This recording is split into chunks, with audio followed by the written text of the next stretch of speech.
পাপা ওই দেখ আসতো ওইদিকে।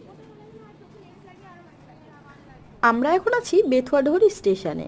আমরা যাচ্ছি উড়িষ্যাতে, কারণ সোনুর ফাইনাল এক্সাম শেষ হয়ে গেছে, কদিনে ছুটি পেয়েছি, তাই ভাবলাম কোয়ার্টার থেকে ঘুরে আসি। তো চলো আজকে আমরা কি করে ওই দেখ যাচ্ছি এদিকে তাকা। সেটাই তোমাদের সঙ্গে শেয়ার করব। এখন ডিসেম্বর মাস, আর কদিন ধরে ভালোই ঠান্ডা পড়ছে, তো সেই জন্য আমরা জ্যাকেট টুপি সব পরে এসেছি, যেহেতু সকালের ট্রেন ধরবো তাই। আর এই যে পাশে এই ট্রেনটি দেখতে পাচ্ছ, এটা হচ্ছে ডাক্তারদের ট্রেন, ফ্রিতে সবাইকে চিকিৎসা করে।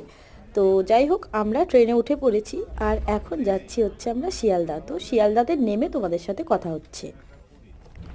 তো দেখো আমরা শিয়ালদা স্টেশনে চলে এসেছি, আর এসে আমরা এক জায়গায় বসে পড়েছি, কারণ সোনুর পাপা গেছে ফোনের কাভার কেনার জন্য, আর আমাদের হাতে যেহেতু অনেকটা টাইম আছে তাই আমরা বসে আছি। তো ফোনের কাভার কিনে দেন আমরা চলে এসেছি ট্যাক্সি স্ট্যান্ডে। এখান থেকে টিকিট কেটে আমরা ট্যাক্সি ধরে যাব হাওড়া।